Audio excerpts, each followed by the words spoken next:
Welcome once again to Lehto's Law. Here's Steve Lehto. Jay sent me a note about a story on Reason.com, and this is the kind of story that they do a great job there of covering some of the injustices in America. And we've all heard of speed traps. Speed traps, the places where police set up to write tickets. And they know they can write tickets all day long, often because there's something faulty about the way the situation is, like the speed limit drops suddenly and people aren't expecting it. Or there are towns that just set up ways to write tickets in ways that they almost always win, if not always. So Louisiana has perfected the speed trap. And if you want to fight your ticket, welcome to mayor's court, where your accuser is your judge. Imagine that. Daryl James wrote the story and is talking about how in parts of Louisiana, if you get a ticket, there ain't no way you're getting out of it. A woman named Evelyn Bornier was hosting friends and relatives from France and went on a road trip to Louisiana in October 2018 with 7 adults in the car, driving an old Chevrolet Venture with a broken suspension, and they were driving slow. It's a beaten up old van. And they got a ticket, and the cop claimed they were doing 70 in a 60, when in reality they were doing 50. They were driving slow. And the police officer says, no, you were doing 70. So she thought about fighting it, and then when she learned the facts of what happens in Louisiana, she chose not to. So when she called the court, though, and this is the funny part, the clerk she talked to said, well, if you fight the ticket and lose, it goes on your record. If you just pay the ticket, it doesn't go on your record. And I've mentioned this before. I got a ticket once in the Upper Peninsula of Michigan. Cop wrote me up for doing 3 over. 3 over. And I wasn't doing 3 over. Cop goes, don't worry about it, just pay it. There's no points. And they just write tickets all day long because they know most people are just going to pay it. I'm not going to drive to the Upper Peninsula to fight a ticket that has no points attached to it. So Louisiana's traffic enforcement system punishes individuals in multiple ways when they exercise their constitutional rights. None of the pressure tactics are unusual. Small towns all over the United States run speed traps and then use rigged local courts to convert citations into money, like a 1-2 punch that robs people of due process. The resulting fines and fees supplement tax collections, and many municipalities grow addicted to the money. Extra revenue for perks quickly become essential for daily operations. A report from the Institute for Justice in 2020 calls the practice taxation by citation, which occurs when local governments issue tickets to raise revenue rather than to protect the public. So in the case of Louisiana, if you request a hearing in this case, the judge would have been the mayor, who also manages the municipal budget. So this arrangement takes collusion to the next level, cutting out the need for secret meetings and backroom deals because it's the same guy. A system that puts the same individual in charge of the executive and judicial branches of government turns every party of one into a meeting of political insiders. He's conspiring with himself. To make matters worse, Louisiana mayors often also serve as the prosecutors while simultaneously sitting on the bench. So the prosecutor and the judge are the same person, and they might be the mayor. It's the old joke about the guy with the hat, just changing the hat. Oh, you want to talk to the cop? Okay, here's the hat. Oh, you can see the mayor? Hang on, let me get my mayor hat out. Louisiana lawmakers have no problem with the built-in conflicts.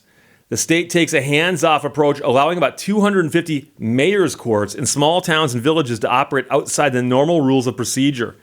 The Louisiana Municipal Association acknowledges in its mayor's court handbook, state law provides little guidance for the day-to-day functioning of these courts. So the courts exist with little guidance. The woman in the beginning of the story, Bornier, abandoned all hope of fair treatment, so she just cut her losses and paid $192 for the crime she did not commit. A system that lets the judge be the mayor or the mayor be the judge is outrageous, she said. It's unethical and should be illegal. No other U.S. jurisdiction except Ohio allows mayors to preside in their own courtrooms. The results are often staggering. Since when does the mayor get to be judge? Do they actually run, I want to be mayor and judge? Or you're mayor, but you also get to be the judge. Crazy. A town called Fenton in southwest Louisiana has 380 residents, has used its mayor's court to pursue taxation by citation as a financial strategy for more than 15 years. Accountants recommended aggressive traffic enforcement as a way to boost revenue in 2005, saying nothing about public safety. The context was strictly business. Fines and fees more than tripled During the next 2 years, climbing from 38,000 in one year to 120,000 the next. The revenue more than tripled again to 388,000 by 2011, following the widening of U.S. Route 165 through the center of the village in 2009. Increased traffic counts since then have turned law enforcement in the village's number one industry. How do you guys make your money? Tickets. Fenton planners budgeted $750,000 for fines and fees in the fiscal year that ended in 2020, putting pressure on a police department with only 3 patrol officers to deliver. So 3 officers have got to write $750,000 in fines and tickets in a year. Despite the stay-at-home orders during COVID that reduced traffic, the village easily surpassed the projection and raked in more than $1 million in fines and fees for the 5th year in a row. That haul represents more than $3,000 per resident, although local families pay almost nothing. The police chief, who is also the mayor's uncle, focuses on out-of-towners. So if you're from out of town and you drive through Fenton, you're going to pay a tax of a couple $100, and they're going to go, yeah, you were speeding. You don't like that? Go talk to the mayor judge about it. Overall, at least 24 Louisiana municipalities got more than half their money from fines and fees during the most recent year for which results are available. For comparison, the national average is about 2% of municipal revenue from fines and fees, and watchdog groups flag anything above 10% as excessive. Fisher, McNairy, Maryville, Louisiana, blew past that limit like a drag racer in a school zone. All 3 municipalities, that's Fisher, McNairy, and Maryville, got more than 60% of their revenue from fines and fees in 2020. Other Louisiana towns and villages relied on their mayor's courts even more. Forest Hill, Port Vincent, and Creola covered more than 70% of their budgets from fines and fees in 2020, while Baskin, Dodson, Reeves, Robeline, and Tullis topped 80%. So did Henderson, the town that ticketed Bornier. Fenton hit 90% almost, a monster figure, but not the highest in Louisiana. Georgetown, Louisiana, on Route 165, led all municipalities at 93%. 93% of their operating revenue comes from tickets handed out mostly on mostly on 165. No other state has so many villages and towns that lean so heavily on court revenue. Arkansas, Georgia, Oklahoma, Texas, and New York stood out for aggressive code enforcement in a 2019 report from governing, but Louisiana outpaced them all. So, again, the point is that we often talk about traffic tickets, and we've talked about them in a variety of contexts on this channel. And everyone understands there are rules for driving on the road. And if you break those rules, you could be punished. And most people agree with that. But the question becomes, number one, how quick are they to enforce a rule against you? And then what happens if you actually do break the rule? What happens to you? So, for instance, if you're driving down the road in a 25-mile-an-hour zone and you do 26, theoretically, a police officer could give you a ticket for that. But you look at that and go, it's not right, 1 mile per hour over. Besides that, the method he's using to measure that might be off by plus or minus 1, right? These things aren't perfect. But on the other hand, you're doing 10 over. You get pulled over, you get a ticket for that. People understand that. But everyone also understands that when you are accused of something in this country, you're entitled to due process to defend yourself. You're innocent until proven guilty. And I've mentioned before that civil infractions have a slightly different process than criminal tickets, misdemeanors, and so on. And so it's often the case that they have to prove more likely than not that you're guilty versus beyond a reasonable doubt. It's a preponderance standard versus the criminal standard. But you still have the right to go in and fight the ticket. And I've had tickets myself. I've had clients had tickets where they got a ticket that was not correct for whatever reason. Okay? And there's a reason you're going to fight this ticket. The idea that you're going to go fight a ticket, but you cannot win because the process won't allow it is wrong. Especially if the prosecutor and the judge are the same person. Those, by definition, need to be separate. And that's crazy. It's I've mentioned before, if I get to pick the playing field and the rules, I'll win every game.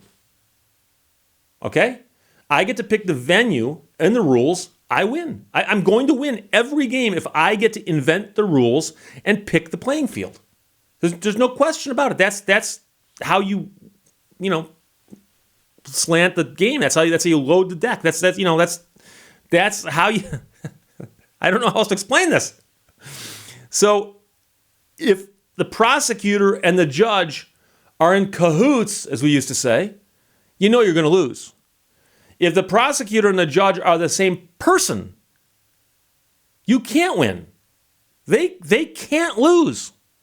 And so our system is adversarial at its core.